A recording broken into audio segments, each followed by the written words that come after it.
muna yung weight na. Okay. Kaya naman dito. Akin na kaya. Kung naman. Na ako. Okay, baka manigay.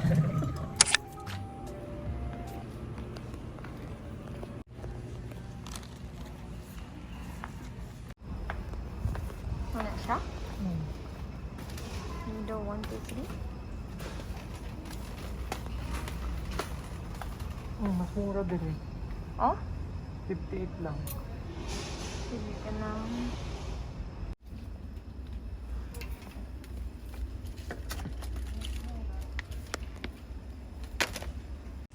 Pwede. Magluluto lang ako ng quick lunch pork chop. Breaded pork chop pala. Ayan. Gawin ako ng spices like allspice, garlic, and paprika. And then salt, of course. Papainit lang ako ng oil.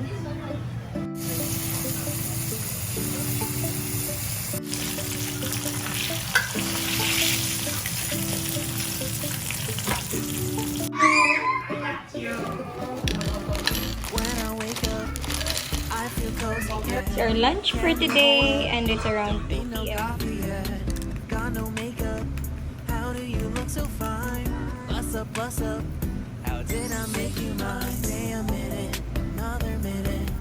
Hold on a second. Love this moment, yeah. Slicing some cheese kasi favorite to ni Snowy. So I'm gonna put some cheese on her pancakes. Ayan. Slice up ko lang siya.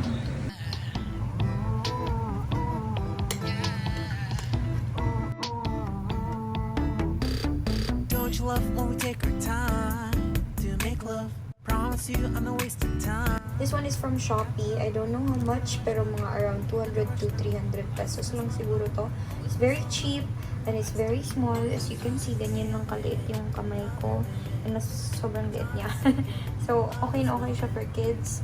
And ito, hindi ko inubos yung whole na pancake mix.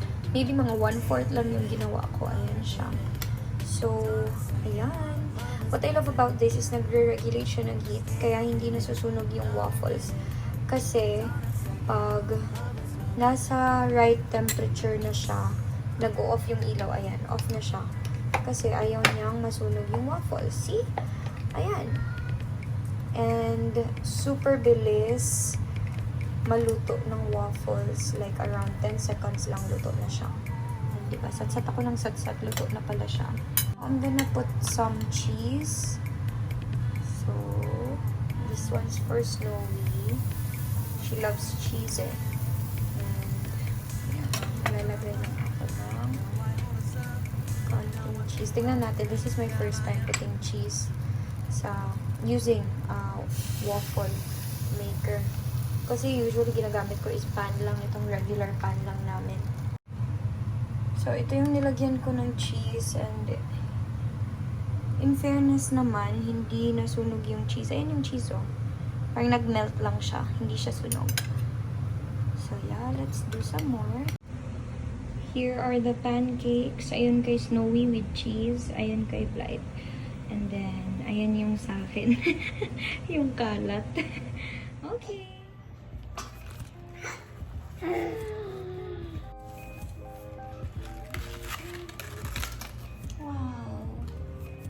I'm so happy to know that this brand has specific wipes for different purposes. Di lahat ng wipes ay pwede sa mukha at sa mouth part ni baby. So, make sure to read the indications.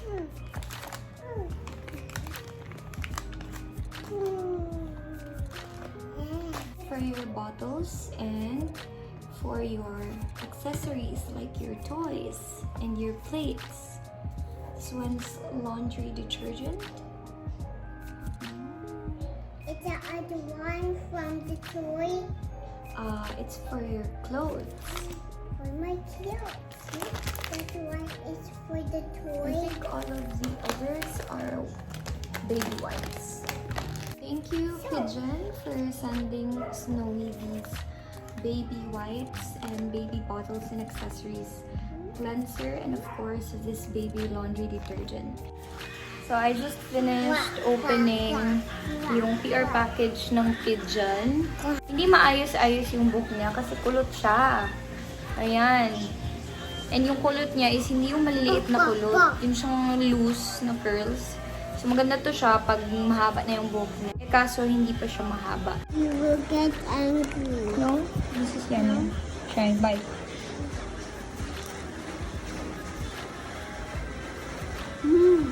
Yummy?